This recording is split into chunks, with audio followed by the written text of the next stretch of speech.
Good morning, Higher Hope. This is Saturday, April 11th. Yesterday we celebrated Good Friday, the death of Jesus Christ, and what He went through, and what it means for us, our forgiveness, our redemption.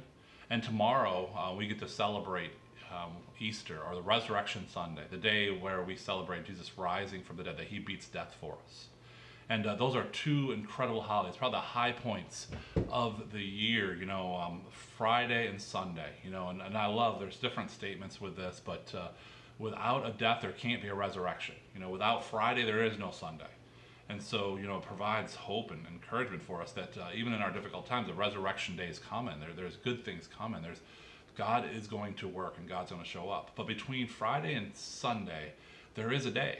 It's called Saturday. And although there's not a lot written in Scripture on Saturday, it has a lot of implication for us as we walk through life. Because between the hardship of Friday and even before then, you have these dreams and you have these promises, you have this picture of what God's going to do in your life, and then you have almost the brokenness of the dream and the resurrection of that dream, and the promised land, and the goodness. There is a middle section.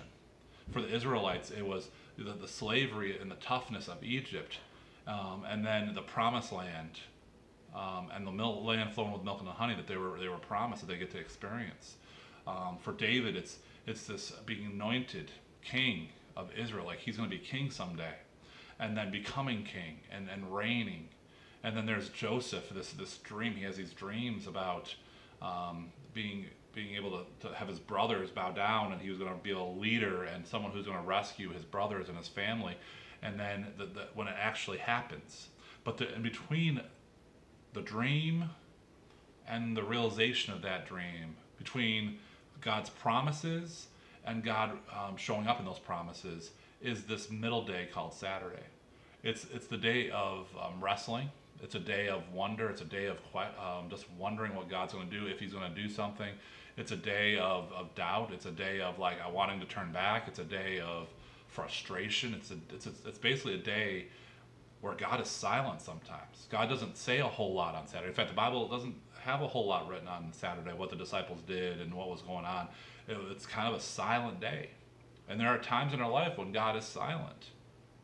He's still there, but He doesn't say a whole lot to us. There's a waiting period for God's promise to be fulfilled. Now think about this.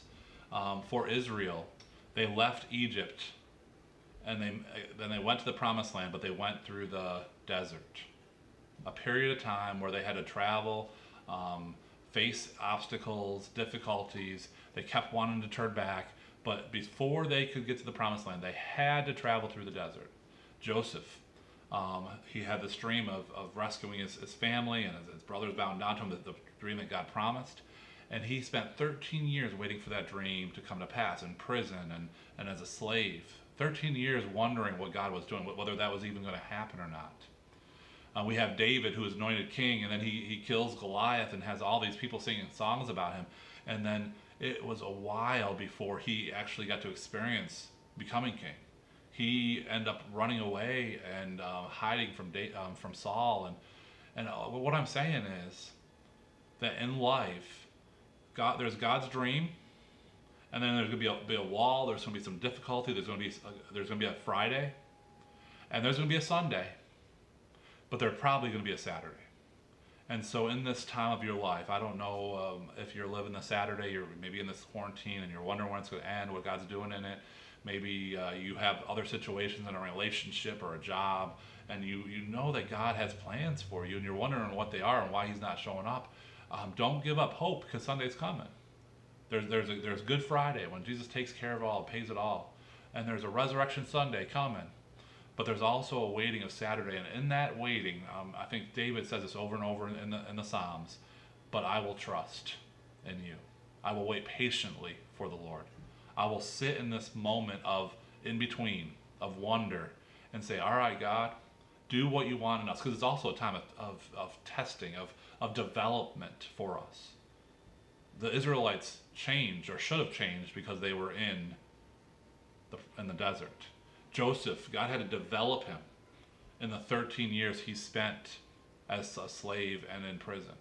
David, had to be humbled, and he had to build his trust in the Father in the midst of him running from Saul. And so we get to experience Sunday because Jesus went through Friday, and we patiently wait for him on Saturday because we know that Sunday's coming. So as you sit in this Saturday, just trust. Maybe read some Psalms today as a practice. Maybe spend some time just praying, walking, and seeing what God has for you.